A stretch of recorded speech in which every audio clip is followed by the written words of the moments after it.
Salut à tous, j'espère que vous allez bien et aujourd'hui on voit, non pas bouquin, mais PNL. Alors oui, aujourd'hui on va parler de la PNL parce que c'est un sujet qui m'a été demandé et c'est un sujet aussi qui me tient particulièrement à cœur. Je suis vraiment passionné de PNL et on peut voir notamment dans ma bibliothèque, vous voyez ici, voilà, c'est que des bouquins de PNL. Tout ça, c'est que de la PNL. J'ai pratiquement tout lu. C'est vraiment un domaine qui me passionne parce que c'est quelque chose qui est extrêmement puissant et je trouve peu connu. Mais qu'est-ce que la PNL, Qu'est-ce que il faut savoir que la PNL, donc PNL, ça veut dire programmation neuro-linguistique. Alors je vais m'attarder un petit peu sur les termes. Pourquoi programmation? Parce que programmation, on considère souvent notre cerveau comme un méga ordinateur, comme un ordinateur surpuissant. Et c'est un peu ça que ça veut dire qu'on va reprogrammer notre cerveau. On va le programmer de manière optimale, de manière voulue, de manière positive. Neuro, tout le monde sait pourquoi, neurone, cerveau, voilà, ça veut dire justement ça, c'est des liens qui vont se faire sur le cerveau, la programmation du cerveau, voilà. Et linguistique, pourquoi linguistique? Parce que ça va être des programmations qui vont se passer essentiellement sur tout ce qui est langage, qu'il soit corporel, verbal, non verbal, interne, mental, voilà, tout ce que vous voulez, tout ce genre de communication linguistique. Donc ça va être un programme, ça va être reprogrammer le cerveau par rapport aux langues, voilà, par rapport au langage. Mais d'où vient la PNL et depuis quand est-ce qu'elle a été inventée? Eh bien, il faut savoir qu'elle a été inventée il y a déjà un petit bout de temps de ça va faire plus de 40 ans, c'est-à-dire en 1970 aux États-Unis. Ces deux petits bonhommes, alors je me souviens jamais vraiment de leur prénom direct, donc là je les ai là, voilà. Donc John Grinder et Richard Bandler, qui sont justement les précurseurs, les inventeurs, on va dire ça comme ça, de la PNL. Alors oui, d'accord, vous allez me dire, oui, ils ont inventé la PNL, mais tu m'as toujours pas dit ce que c'est, je sais toujours pas ce que c'est. Ok, programmation neurolinguistique, mais ça veut tout dire et ça veut rien dire en même temps. Attendez, calmez-vous, calmez-vous. En fait, la PNL, c'est quoi? C'est deux petits thérapeutes, en fait, c'est une méthode de thérapie, la PNL. Elle est tirée en tout cas de ça. En fait, ces deux petits bonhommes-là, John Grinder et Richard Bandler, sont deux thérapeutes, donc dans les années 70, qui sont âgés de plus ou moins 20 ans, et ils se disent, au lieu de créer notre propre thérapie, on va plutôt copier ce qui marche, on va plutôt copier les meilleurs et faire, justement, on va les copier, ça va être plus simple. Donc ils partent avec leur caméra sur l'épaule, pas à la main, parce que dans les 70 c'est plutôt sur l'épaule, comme ça, on va partir avec les caméras. Donc ils sont partis avec leur caméra voir les meilleurs thérapeutes du moment. Et donc c'est ce qu'ils ont fait, ils ont été filmés, voir un petit peu comment ils fonctionnaient, comment les thérapeutes communiquaient avec leurs patients, quelles techniques ils utilisaient. Et ils ont pris toutes ces informations et les ont synthétisées et modélisées, et ce qui a donné une énorme boîte à outils qu'ils ont nommée la PNL. Voilà d'où vient la PNL. Et voilà dans les grandes lignes ce qu'est la PNL, c'est en fait une sorte de thérapie optimisée.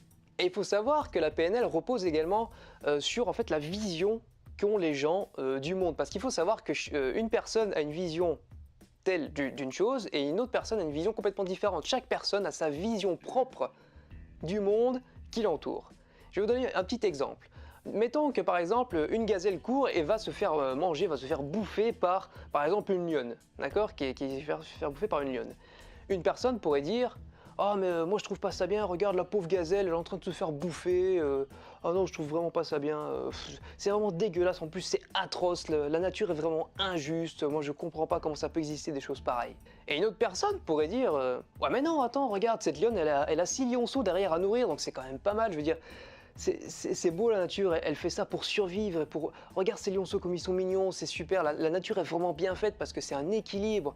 La gazelle justement était un petit peu trop, il y avait trop de gazelles, elle mangeait plus d'herbe, et voilà, ça mettait des problèmes dans l'écosystème, voilà, c'est tout la nature est vraiment super bien faite, c'est un écosystème tout équilibré, voilà, il fallait que ça se passe comme ça parce qu'en plus, voilà, bon les lionceaux, lionceaux, bon voilà. Enfin, vous voyez qu'une simple situation peut être vue de deux points de vue complètement différents. Il n'y a pas de bien ou de mal, c'est simplement une question de point de vue. Et la PNL va justement travailler sur ces genres de points de vue, sur ces représentations internes qu'on a de la vie et des choses en fait. Donc la PNL aussi repose sur les 5 sens sensoriels. Et si vous avez du mal comme moi à les retenir en tête, les 5 sens et à les énumérer comme ça de but en blanc, je vous dis une petite technique de mémorisation. Utilisez le mot VACOG, là je vais peut-être le mettre là, VACOG. Donc V pour visuel, A pour auditif, K pour kinesthésique, le toucher, O pour olfactif et G pour gustatif. Donc voilà, si vous avez un petit peu de mal, une petite astuce, voilà, comme ça, gratos, pour retenir un petit peu les sens. Et ça va en fait, il faut savoir qu'on utilise majoritairement 3 sens pour interagir dans la vie. C'est-à-dire que la majorité des gens sont influencés par trois sens et notamment deux d'entre eux qui sont la vue et l'ouïe. Et le troisième qui rentre en compte, c'est le toucher. Certaines personnes sont beaucoup plus axées sur le toucher. Et c'est en fait des représentations internes des choses qu'ils ont de la vie. Moi par exemple, je suis très visuel.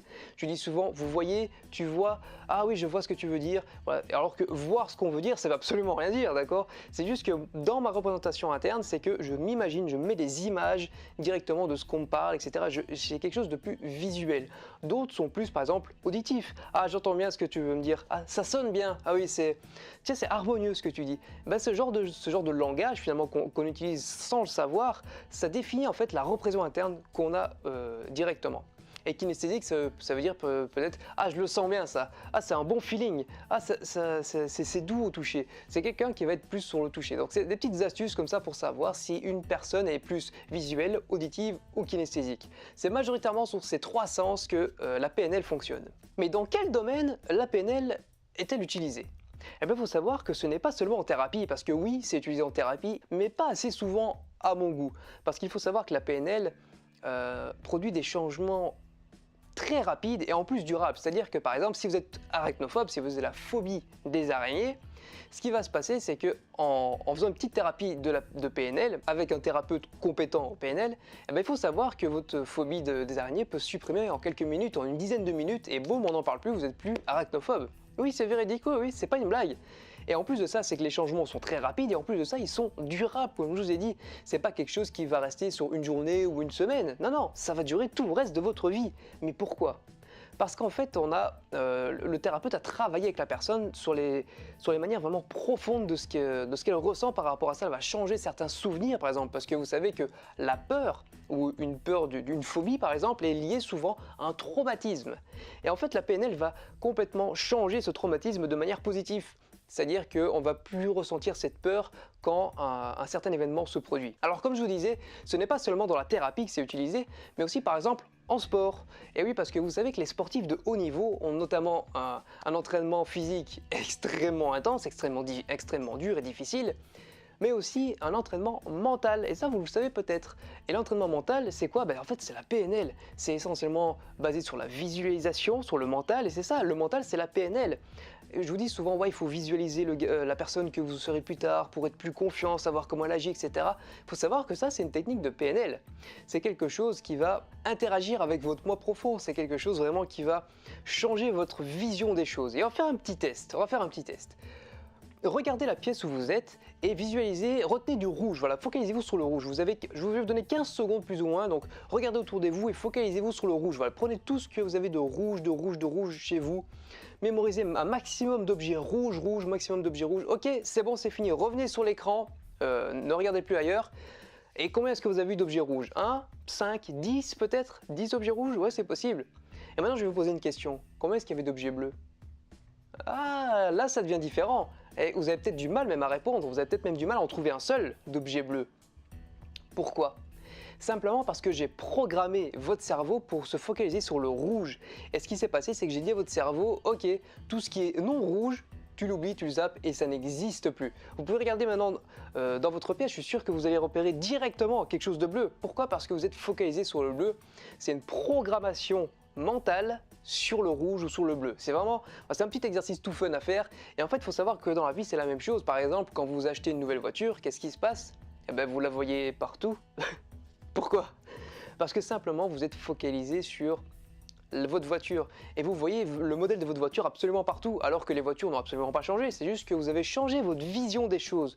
Vous avez changé justement de cap. Vous avez vraiment changé sur quoi vous vous focalisiez. Et donc en sport, c'est surtout utilisé pour ça, pour se focaliser sur la victoire, notamment pour visualiser la victoire, pour ressentir. Et c'est beaucoup plus facile, par exemple, de remporter la victoire si vous savez que vous l'avez déjà remportée. Vous voyez ce que je veux dire? C'est beaucoup plus simple de faire une chose si vous savez que vous l'avez déjà faite. C'est beaucoup plus facile à l'appréhender. Mais ça n'est pas simplement utilisé en thérapie ou en sport, c'est aussi utilisé dans le monde de l'entrepreneuriat, dans le monde de l'entreprise. Il y a bien souvent, et j'ai ici un petit bouquin d'ailleurs qui l'illustre, voilà, je ne sais pas si vous voyez ici, mieux vendre avec la PNL. Et c'est pas pour rien, et oui, parce que la majorité des vendeurs qui savent vendre, utilisent même sans le savoir la PNL. Parce que la PNL, c'est, comme je vous dis, c'est souvent sur le comportement, les sensations, les représentations internes, et c'est quelque chose qui va influer sur vos choix, et notamment sur la vente. Donc la PNL est vraiment utilisée pour la vente aussi, notamment dans les entreprises, pour savoir gérer des équipes, pour savoir souder des équipes, etc. Donc dans le management, voilà, c'est vraiment dans ce genre de choses. Mais dans le domaine qui me plaît particulièrement, la PNL est surtout utilisée dans le domaine du coaching.